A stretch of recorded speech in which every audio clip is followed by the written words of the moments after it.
আসসালামু আলাইকুম প্রিয় ছাত্রছাত্রীবৃন্দ, তোমরা সবাই কেমন আছো? আশা রাখি তোমরা সবাই ভালো আছো। তোমাদেরকে সবাইকে জানাই আরকেরা চ্যানেল পক্ষ থেকে আন্তরিক শুভেচ্ছা ও ভালোবাসা।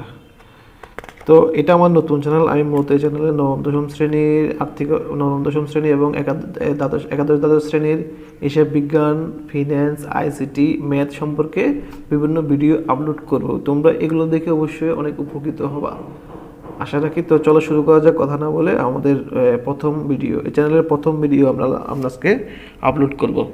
তো এই চ্যানেলটার মধ্যে মূলত হচ্ছে নবম দশম শ্রেণী এবং একাদশ দ্বাদশ শ্রেণীর হিসাব বিজ্ঞান, ফিন্যান্স, আইসিটি এগুলো নিয়ে আর ম্যাথ নিয়ে এগুলো নিয়ে আলোচনা করা হবে। তো প্রথম ভিডিওতে চলো আমরা শুরু করি। আমাদের আজকের অধ্যায়টার নাম হচ্ছে নবম দশম শ্রেণীর প্রথম অধ্যায় হিসাব বিজ্ঞানের পরিচিতি। কি নাম বলো, কি বলছি বলতো? হিসাব বিজ্ঞান পরিচিতি। আজকের অধ্যায়ের নাম কি বলছি বলতো? হিসাব বিজ্ঞান পরিচিতি। আমরা এই অধ্যায়ের আমি দুইটা পার্ট করব। প্রথম দুইটা টিউটোরিয়াল করব, অর্থাৎ দুইটা টিউটোরিয়াল দেখে তোমরা অনেক কিছু শিখতে। এখানে কোনো ম্যাথ নাই। এই অধ্যায়টা মূলত হচ্ছে এমসিকিউর জন্য। আমরা যারা এমসিকিউতে ভালো করতে চাই, তোমরা সবাই এই অধ্যায়ে ভালো মতন করে পড়বে। এখান থেকে মিনিমাম অনেকগুলো এমসিকিউ আসবে, যেগুলো তোমরা পরীক্ষায় আনসার করতে পারবে। তো চলো শুরু করেছি। আমি এর আগে বলি, তোমরা সবাই তো ব্যবসা সম্পর্কে ধারণা আছে, ব্যবসা জিনিসটা কি। তো আমরা যে বাংলা ভাষায় কথা বলি, আমাদের পৃথিবীতে অনেকগুলো ভাষা আছে, যেমন বাংলা ভাষা, ইংরেজি ভাষা, আরবি ভাষা, উর্দু ভাষা, ঠিক আছে, ফার্সি ভাষা, অনেকগুলো ভাষা আছে। তো ব্যবসার একটা ভাষা আছে, ভাষাটার নাম কি? হিসাব বিজ্ঞান। তো পরীক্ষা যদি আসে যে হিসাব বিজ্ঞানকে কি বলা হয়, হিসাব বিজ্ঞানকে ব্যবসার ভাষা বলা হয়, ঠিক আছে। তো হিসাব বিজ্ঞানকে কি বলা হয়? হিসাব বিজ্ঞানকে ব্যবসার ভাষা বলা হয়। আমরা এটা নিয়ে আর একটু পরে আলোচনা করবো। তার আগে চলো আমরা হিসাব বিজ্ঞান জিনিসটা কি জানি। আমি সংক্ষেপে বললাম যে হিসাব বিজ্ঞান হচ্ছে ব্যবসার ভাষা। হিসাব বিজ্ঞান জিনিসটা কি? হিসাব বিজ্ঞান হচ্ছে একটি বৈজ্ঞানিক প্রক্রিয়া। কি বলছি বলতো? হিসাব বিজ্ঞান হচ্ছে একটি বৈজ্ঞানিক প্রক্রিয়া, যে প্রক্রিয়ায় সংঘটিত আর্থিক ঘটনাসমূহ, সামগ্রিক প্রভাব এবং ফলাফল নির্ণয়ের পদ্ধতি ও কৌশল আলোচনা করা হয়, ঠিক আছে। তাহলে কি বলছি বলতো? আবার বলতো, হিসাব বিজ্ঞান হচ্ছে একটি বৈজ্ঞানিক প্রক্রিয়া। কি বলছি? হিসাব বিজ্ঞান হচ্ছে একটি বৈজ্ঞানিক প্রক্রিয়া। তো আমরা একটু লিখে দিই তোমাদেরকে, তাহলে বুঝতে সুবিধা হবে। হিসাব বিজ্ঞান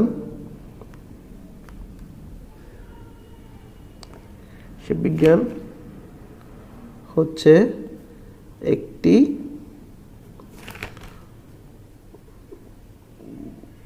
বৈজ্ঞানিক প্রক্রিয়া, ঠিক আছে। তাহলে আমরা প্রক্রিয়া তো জানি, এটা একটা প্রক্রিয়া চলে। তো এই হিসাব বিজ্ঞান হচ্ছে একটা বৈজ্ঞানিক প্রক্রিয়া, যে প্রক্রিয়ায়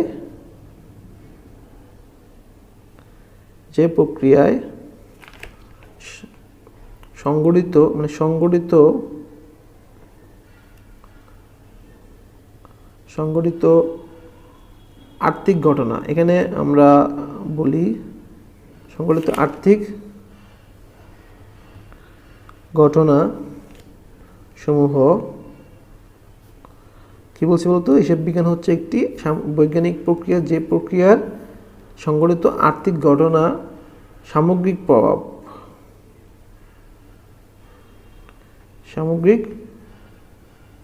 প্রভাব এবং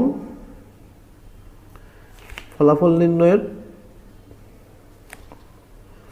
একটু একটা লাইন গ্যাপ দিয়ে লিখে, ফলাফল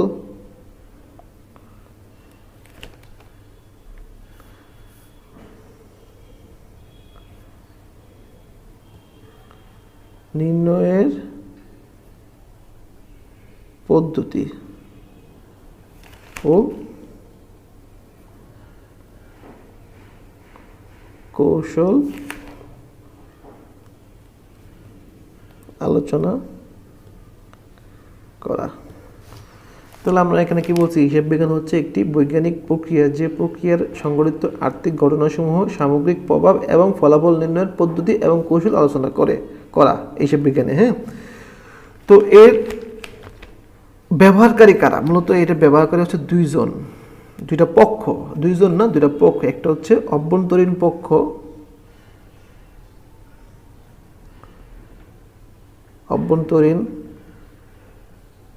পক্ষ, আরেকটা হচ্ছে 1 2, এটা আরেকটা হচ্ছে বাহ্যিক পক্ষ। হ্যাঁ, তাহলে হিসাব বিজ্ঞানের ব্যবহারকারী কারা? দুইজন, একটা অভ্যন্তরীণ পক্ষ, একটা হচ্ছে বাহ্যিক। আমরা এগুলো নিয়ে একটা পরে আলোচনা করব। তো আমরা একটু বিস্তারিত একটু হিসাব বিজ্ঞান সম্পর্কে জানি। হ্যাঁ, মানে আমরা তো সংক্ষেপে বললাম যে এটা এইভাবে এই কাজগুলো করে। তো আমরা চলো শুরু করি, মানে একটু বিস্তারিতভাবে একটু ব্যাখ্যা দিই। সেটা হচ্ছে বলি হিসাব বিজ্ঞান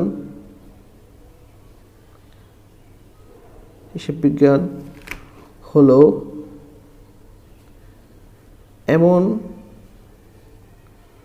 এক বৈজ্ঞান, আমার ভিডিওগুলো একটু বড় বড় হবে, মানে ভিডিওগুলো যাতে তোমরা সব কিছু জানো, আমি সব লিখে দেবো যাতে তোমরা মানে লেখাগুলো দেখে দেখে আমার সাথে একদম মুখস্থ করে ফেলতে পারো। হিসাব বিজ্ঞান হলো এমন এক বৈজ্ঞানিক প্রক্রিয়া, আমি একটা লাইন গ্যাপ দিয়ে লিখি, প্রক্রিয়া যার সাহায্যে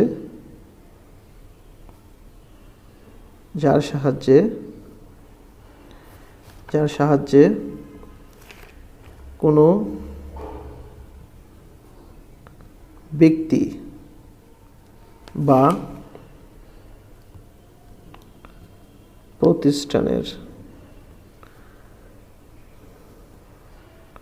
প্রতিষ্ঠানের যাবতীয়,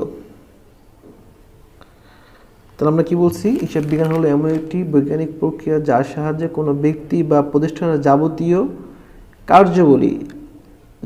কার্যাবলী, অর্থাৎ একটা প্রতিষ্ঠান বা ব্যক্তির যত ধরনের কার্যাবলী আছে যেগুলো আর্থিক খাতে সম্পর্কিত, ঠিক আছে? তো কার্যাবলী, এখানে কার্যাবলীগুলো কি কি?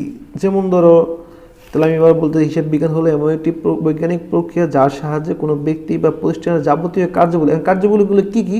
যেগুলো অর্থাৎ ব্যবসার সাথে জড়িত, যেগুলো ব্যবসার সাথে জড়িত না সেগুলো আমরা আলোচনা করবো। যেগুলো ব্যবসার সাথে জড়িত কি কি কার্যাবলী?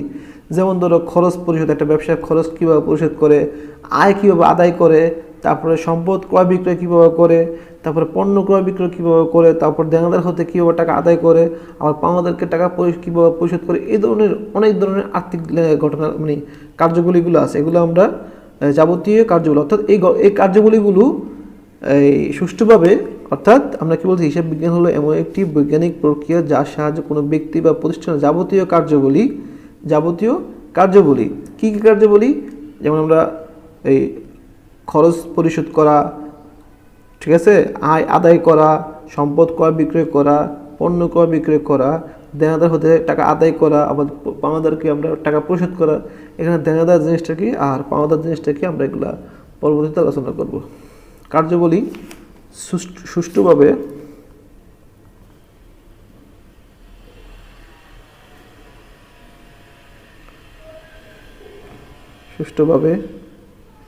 হিসাবের বইতে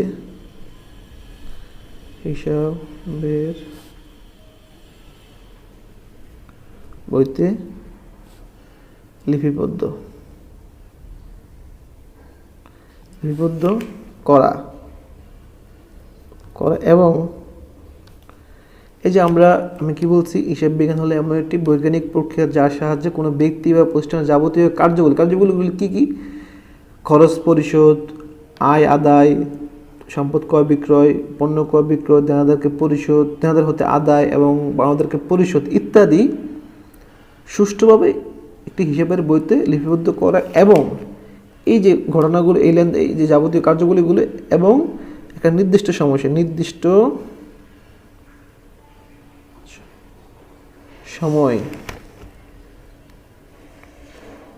শেষে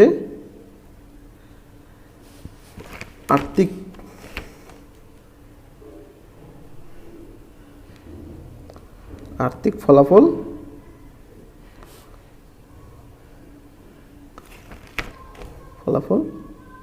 প্রদান করা।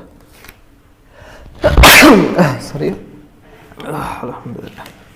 তো আমরা কি বলছি? হিসাব বিজ্ঞান হলো এমন একটি বৈজ্ঞানিক প্রক্রিয়া যার সাহায্যে কোনো ব্যক্তি বা প্রতিষ্ঠানের যাবতীয় কার্যবলী সুষ্ঠুভাবে হিসাবের বইতে লিপিবদ্ধ করা এবং নির্দিষ্ট সময় শেষে আর্থিক ফলাফল প্রদান করে। তো কার্যবলীগুলো কি কি আরেকবার বলে দিই। সেটা হচ্ছে আমরা খরচ কীভাবে পরিশোধ করব, আয় কীভাবে আদায় করব, তারপর সম্পদ কীভাবে ক্রয় বিক্রয় করব, তারপরে তোমার এই পণ্য কীভাবে ক্রয় বিক্রয় করব, দেনাদার হতে টাকা কীভাবে আদায় করব, তারপরে তোমার পাওনাদারকে কীভাবে পরিশোধ করব, এগুলো হচ্ছে কার্যবলী।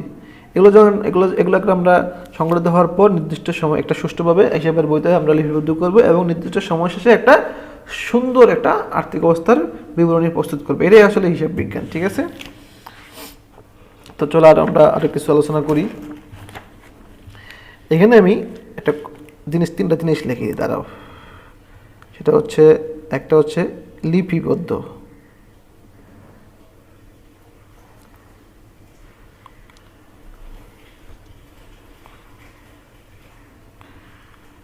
লিপিবদ্ধকরণ। আমি লিখছি একটা হচ্ছে লিপিবদ্ধকরণ, তারপরে শ্রেণীবদ্ধকরণ, শ্রেণীবদ্ধকরণ এবং ব্যাখ্যাকরণ।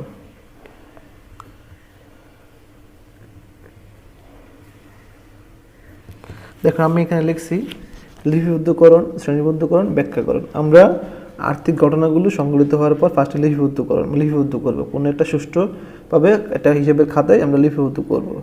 তারপর ওই লিপিবদ্ধ করে আমরা শ্রেণীবদ্ধ করবো, অর্থাৎ কোন হিসাব, কোনটা আয় হিসাব, কোনটা ব্যয় হিসাব, কোনটা সম্পদ হিসাব, কোনটা দায় হিসাব, এবং আমরা শ্রেণীবদ্ধকরণ করব। এরপর আমরা ব্যাখ্যাকরণ করব, ঠিক আছে, কী কারণে এগুলো হয়েছে। তো এই হলো আমাদের এই লেনদেনের এই তিনটা, মানে আমরা হিসাব বিজ্ঞান কাকে বলে আমরা জানলাম।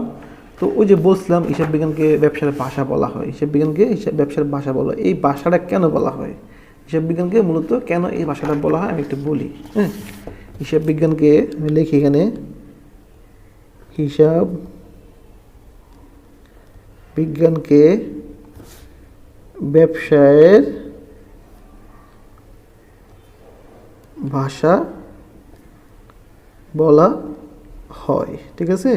তাহলে কি বলছি, হিসাব বিজ্ঞানকে ব্যবসার ভাষা বলা হয়। কারণ আমি কারণটা একটু ব্যাখ্যা করি। হ্যাঁ, কারণটা আমি একটু সুন্দর করে ব্যাখ্যা করি। আর্থিক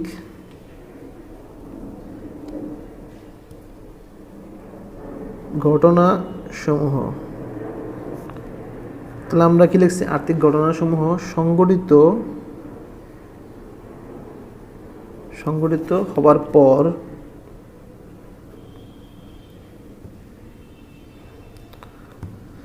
আমি একটু বিস্তারিতভাবে বুঝে লিখতেছি, তাতে তোমাদের বুঝতে পারো আসলে একটা সময় বেশি যাচ্ছে। তো আমরা কি লিখছি, হিসাব বিজ্ঞানকে ব্যবসার ভাষা বলা হয় কারণ আর্থিক ঘটনাসমূহ সংগঠিত হওয়ার পর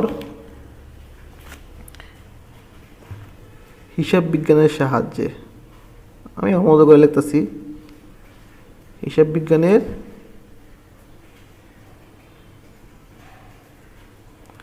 সাহায্যে হিসাবের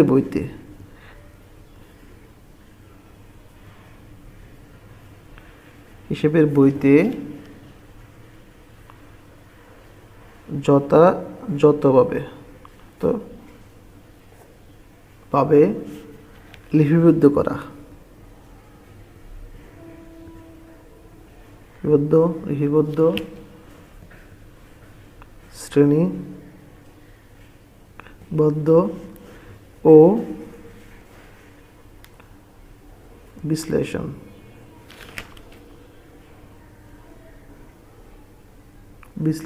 করে আমরা কি লিখছি, হিসাব বিজ্ঞানকে ব্যবসার ভাষা বলা হয় কারণ আর্থিক ঘটনাসমূহ সংগঠিত হওয়ার পর হিসাব বিজ্ঞানের সাহায্যে হিসাবের বইতে যথাযথভাবে শ্রেণীবদ্ধ ও বিশ্লেষণ করে ব্যক্তি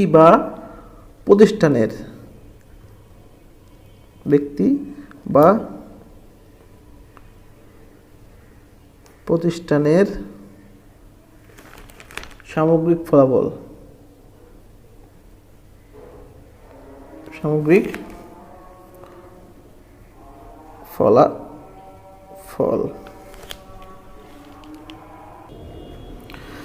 তো শুরু আমরা কি বলছি, হিসাব বিজ্ঞানকে ব্যবসার ভাষা বলা হয় কারণ আর্থিক ঘটনাসমূহ সংগঠিত হওয়ার পর হিসাব বিজ্ঞানের সাহায্যে হিসাবের বইতে যথাযথভাবে লিপিবদ্ধ করা, শ্রেণীবদ্ধ করা ও বিশ্লেষণ করে ব্যক্তি বা প্রতিষ্ঠানের সামগ্রিক ফলাফল ও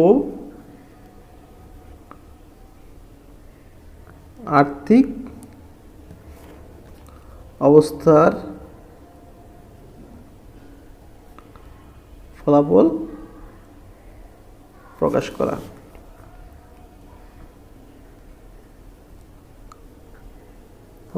হয়। আর এই যে প্রক্রিয়াটা, এই প্রক্রিয়াটার কারণেই হিসাব বিজ্ঞানকে ব্যবসার ভাষা বলা হয়। তো এই সবাই তো বুঝতে পারছো আশা করি হিসাব বিজ্ঞান কাকে বলে। তো আমাদের পরবর্তী টপিকসটা হচ্ছে হিসাব বিজ্ঞানের উদ্দেশ্য বা প্রয়োজনীয়তা। ঠিক আছে, তোমাদের বই তোমরা দেখতে পারবে, আমরা লিখি হিসাব বিজ্ঞানের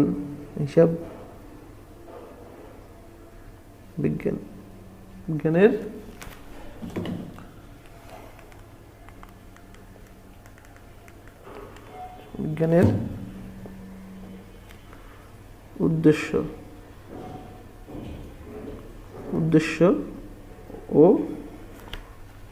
প্রয়োজনীয়তা।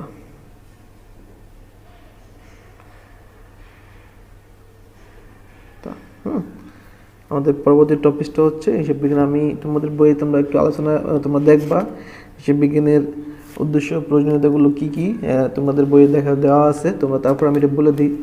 তো প্রথম উদ্দেশ্য হচ্ছে লিপিবদ্ধকরণ। বইয়ের মধ্যে প্রথমে দেখবা যে লিপিবদ্ধকরণ সম্পর্কে অনেকগুলো তথ্য দেওয়া আছে।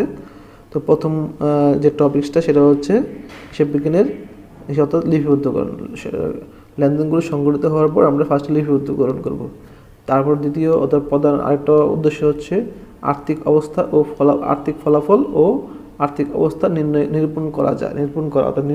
ঠিক আছে, দ্বিতীয় উদ্দেশ্য কি, আমরা আর্থিক অবস্থার ফলাফল ও আর্থিক অবস্থা নিরূপণ করা, অর্থাৎ আর্থিক ফলাফল এবং আর্থিক অবস্থা নিরূপণ করা। 3 নম্বর আমরা বলতে পারি ব্যয় নিয়ন্ত্রণ, অর্থাৎ আমরা হিসাব বিজ্ঞানের সাহায্যে একটা প্রতিষ্ঠানের সামগ্রিক ফলাফলগুলো বিবেচনা করে আমরা ব্যয় নিয়ন্ত্রণ করতে পারবো। 4 নম্বর উদ্দেশ্য আমরা বলতে পারি যে প্রতারণা বা জালিয়াতি রোধ করা, অর্থাৎ হিসাব বিজ্ঞানের সাহায্যে ব্যবসায় ব্যবসার যে প্রতারণাগুলো হয় বা জালিয়াতিগুলো হয় সেগুলো আমরা নিরূপণ করতে পারবো। ঠিক আছে, হিসাব বিজ্ঞানের সাহায্যে। তারপরে 5 নম্বর বলতে পারি আমরা আর্থিক ফলাফল প্রদান করে বিভিন্ন সিদ্ধান্ত গ্রহণ করা, অর্থাৎ আমরা একটা প্রতিষ্ঠানের আর্থিক ফলাফল নিরূপণ করে বিভিন্ন সিদ্ধান্ত আমরা কী করতে পারবো, গ্রহণ করতে পারবো। এটা আমাদের এই কী বলা হয়, হিসাব বিজ্ঞানের সাহায্যে আমরা পারবো। হিসাব বিজ্ঞানের একটা উদ্দেশ্য। ঠিক আছে, তারপরে আমরা বলতে পারি সেটা হচ্ছে প্রতিষ্ঠানের উন্নতি এবং অবনতির বিভিন্ন দিক নির্দেশনা, অর্থাৎ একটা প্রতিষ্ঠানের কীভাবে উন্নতি হতে পারে এবং একটা প্রতিষ্ঠান কীভাবে অবনতি হচ্ছে সেগুলো দিক নির্দেশনা আমরা, যদি অবনতি হয় তাহলে সেগুলো আমরা কীভাবে উন্নতি করতে পারি সেগুলো আমরা দিক নির্দেশনা আমরা দেবো। তারপরে হচ্ছে আমরা একটা উদ্দেশ্য বলতে পারি সেবামূলক অমনোপযোগী প্রতিষ্ঠান, অর্থাৎ আমাদের কিছু অমনোপযোগী প্রতিষ্ঠান যেমন স্কুল, কলেজ, মাদ্রাসা, বিভিন্ন শিক্ষা প্রতিষ্ঠান, এগুলো আমাদের কিছু সেবামূলক প্রতিষ্ঠান। এগুলোর সাহায্যে এই হিসাব বিজ্ঞানের সাহায্যে এইসব প্রতিষ্ঠানের আর্থিক অবস্থার ফলাফল নিরূপণ করতে পারি। তারপরে তোমার এই হিসাব বিজ্ঞানের সাহায্যে বিভিন্ন সরকারি খাত থেকে যে আয়গুলো হয় যেমন কর, ভ্যাট, এই শুল্ক, এই ধরনের যে আয়গুলো হয় সেগুলো আমরা নির্ণয় করতে পারি। আবার সরকারের বিভিন্ন উন্নয়নমূলক কাজে যে ব্যয়গুলো হয় সেগুলো আমরা নিরূপণ করতে পারি। তারপরে তোমার এই কী বলা হয়, প্রতিষ্ঠানের দলিলপত্র যেগুলো আছে এগুলোর সাহায্যে আমরা ব্যাংক থেকে বা বিভিন্ন ঋণ দানকারী প্রতিষ্ঠান হতে ঋণ গ্রহণ করা, পণ্যের মূল্য নির্ধারণ করা, ভবিষ্যৎ কার্যক্রম সম্পর্কে আমরা ভবিষ্যৎ কার্যক্রম সম্পর্কে আমরা সিদ্ধান্ত নিতে পারি। তো এবার বলতে পারি যে সুন্দর, আরও একটা উদ্দেশ্য হচ্ছে যে তোমরা বইয়ে পড়বা, এগুলো বইয়ে পড়লে পাবা। তারপরে আমি বলে দিচ্ছি 10 নম্বর যেটা আমাদের উদ্দেশ্য হচ্ছে সুন্দর এবং মিতব্যয়ী জীবনযাপন করা, সুন্দর এবং সুশৃঙ্খল মিতব্যয়ী জীবনযাপন করা, অর্থাৎ হিসাব বিজ্ঞানের সাহায্যে সুন্দর এবং সুশৃঙ্খল এবং মিতব্যয়ী জীবনযাপন করা যায়। তারপরে তোমার আরেকটা উদ্দেশ্য হচ্ছে ব্যয় নিয়ন্ত্রণ করে প্রতিষ্ঠানের অপচয় রোধ করা এবং আর্থিক সচ্ছলতা অর্জন করা যায়, অর্থাৎ হিসাব বিজ্ঞানের সাহায্যে একটা প্রতিষ্ঠানের ব্যয় নিয়ন্ত্রণ করা যায় এবং ব্যয় নিয়ন্ত্রণ করে কী করা যায় বলতো, ব্যয় নিয়ন্ত্রণ করে আর্থিক অবস্থার ফলাফল নির্ণয় করা যায়। ওকে, এবার আমরা এটা তোমরা একটু বাসায় সবাই বই দেখে এটা পড়ে নেবে, তাহলে বুঝতে পারবা। দ্বিতীয় যে আমাদের চলো শুরু করা যাক আমাদের তৃতীয় টপিক্সের নাম হচ্ছে আমাদের হিসাব বিজ্ঞানের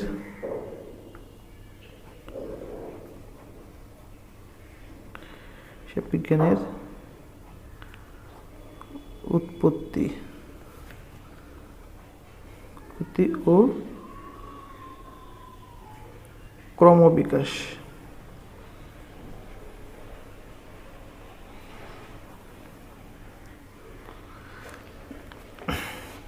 আমি একটু বলি,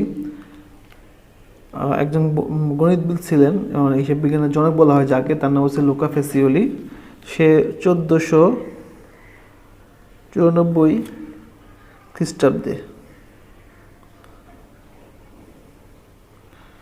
খ্রিস্টাব্দে লুকা ফেসিওলি, আমি লিখে দিই, লুকা ফেসিওলি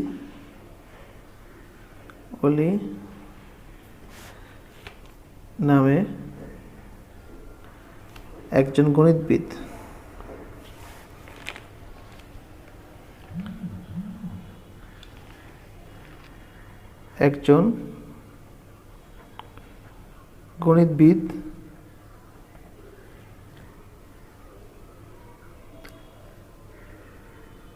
ইতালিতে, একজন গণিতবিদ ইতালি কথাটা আগে লেখা দরকার ছিল, তো আমি কি বলছি, 1494 খ্রিস্টাব্দে লুকা ফেসিওলি নামে একজন গণিতবিদ ইতালিতে সুম্মা, আমি এখানে লিখে দিই যে বইটার নাম সুম্মা ডি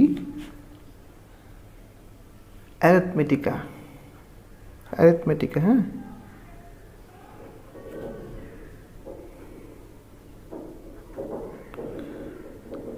সবাই এই নামটা মুখস্থ করে রাখবা।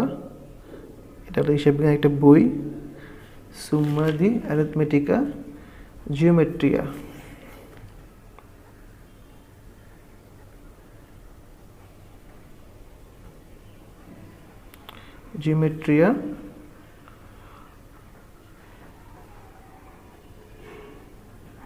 proportionate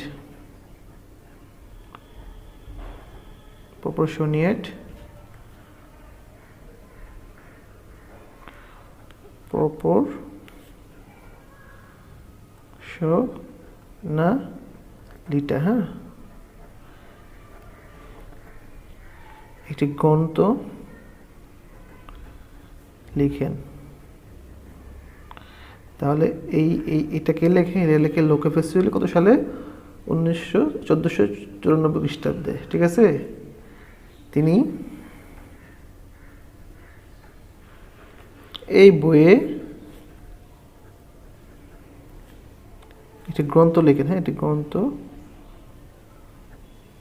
গ্রন্থ লেখেন। এই বইয়ে তিনি এই বইয়ে হিসাব বিজ্ঞানের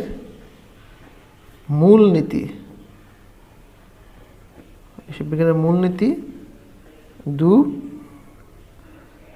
তরফা দাখিলা বা ট্রাবল এন্ট্রি সম্পর্কে তথ্য দেন। আচ্ছা, এরপর থেকে আসলে হিসাব বিজ্ঞানের পরিচিতি বাড়ে এবং ব্যবসা ক্ষেত্রে হিসাব বিজ্ঞানের পরিচিতিটা উন্নত পরিধি লাভ করে। তো এটাকে লুকা ফেসিওলি 1494 খ্রিস্টাব্দে এই বইটার মধ্যে, অর্থাৎ সুম্মা ডি অ্যারিথমেটিকা জিওমেট্রিকা প্রপোর্শনিয়েট ও প্রপোর্শনালিটা একটি গ্রন্থ লেখেন। এই গ্রন্থের মধ্যে তিনি দুতরফা দাখিলা পদ্ধতি বা ডাবল এন্ট্রি নামে সম্পর্কে তথ্য দেন। এর থেকে হিসাব বিজ্ঞানের উৎপত্তিটা হয় মূলত। তো এর আগে মানুষ কীভাবে হিসাব রাখতো? গাছের গায়ে, তোমার গুহায় বা পাথরে চিহ্ন দিয়ে হিসাব রাখতো। তারপরে মানুষ সমাজবদ্ধ হয়ে বসবাস শুরু করতে লাগলো। এরপর কৃষিকাজে শুরু করতে লাগলো। কৃষিকাজ শুরু করার পরে ঘরে দেওয়ালে দাগ কেটে এবং রশিতে গিট দিয়ে ফসলের মজুদের হিসাব রাখতে শুরু করলো। এরপরে মানুষের সংখ্যা বৃদ্ধি পেতে থাকে, সমাজে বিস্তার লাভ করতে থাকে, বিনিময় প্রথা চালু হয়, এরপর মুদ্রার প্রচলন চালু হয় এবং ব্যবসা বাণিজ্যে চালু হয়। এরপর থেকে এই হিসাব বিজ্ঞানটা আস্তে আস্তে ধীরগতিতে বাড়তে থাকে। সময়ের সাথে পরিবর্তনের সাথে সাথে বিজ্ঞান এবং প্রযুক্তি এবং ব্যবসা বাণিজ্যের অগ্রগতি হয়, ফলে হিসাব বিজ্ঞানেরও উন্নতি হয়। বিজ্ঞান তো আমরা যেটা বলতেছিলাম, ব্যবসা ছোট থেকে আস্তে আস্তে বড় হতে থাকে এবং পরিধিও বাড়তে থাকে। পরিধি বাড়ার সাথে সাথে বিজ্ঞান ও প্রযুক্তির উন্নতির সাথে সাথে হিসাব বিজ্ঞানের উন্নতিরও বৃদ্ধি পেতে থাকে। বর্তমান সময়ে বড় বড় প্রতিষ্ঠানগুলো কী করে বলতো, এই যে খাতার মধ্যে হিসাব না রেখে তারা আস্তে আস্তে কম্পিউটারে হিসাব রাখে। এর ফলে সময়ও বাঁচে, শ্রমও কমে, ঠিক আছে, শ্রম ওই কম হয় এবং সিদ্ধান্ত নিতে খুব দ্রুত সিদ্ধান্ত নিতে পারে। অর্থাৎ তোমার এই যে হিসাব বিজ্ঞানের ফলে কম্পিউটারের মাধ্যমে তারা হিসাবগুলো রাখতেছে, এর ফলে সময়টা তাদের সাশ্রয় হচ্ছে, শ্রম কম হচ্ছে এবং তারা দ্রুত সিদ্ধান্ত নিতে পারে তাদের ব্যবসা সম্পর্কে। যাই হোক, আমরা এটা একটা কথা বলি, সেই লুকা পেসিওলি নামে যে একজন গণিতবিদ ছিল, সে ইতালির ভেনিস শহরে জন্মগ্রহণ করেন এবং 1494 সালে তিনি এই বইটা লেখেন। এই বইটার মধ্যে সে মূলত দ্রুতরাপদ দাখিলা পদ্ধতি, এটা হচ্ছে হিসাব বিজ্ঞানের মূলনীতি। হিসাব বিজ্ঞানের মূলনীতিটা কী বলতো, দ্রুতরাপদ দাখিলা পদ্ধতি সম্পর্কে আলোচনা করেন। যাক, এটা আমাদের প্রথম পার্ট, প্রথম অধ্যায়ের। আমরা দ্বিতীয় পার্ট নিয়ে আলোচনা করবো খুব শীঘ্রই। তোমরা একটু বাসায় দেখবা বইটা একটু দেখবা, আমার সাথে সাথে তোমরা একটু দেখবা, তাহলে আরও কিছু শিখতে পারবে আশা রাখি। হ্যাঁ, তো ইনশাআল্লাহ পরবর্তী এই ভিডিও দেখার জন্য আমন্ত্রণ থাকলো। আল্লাহ হাফেজ, আসসালামু আলাইকুম।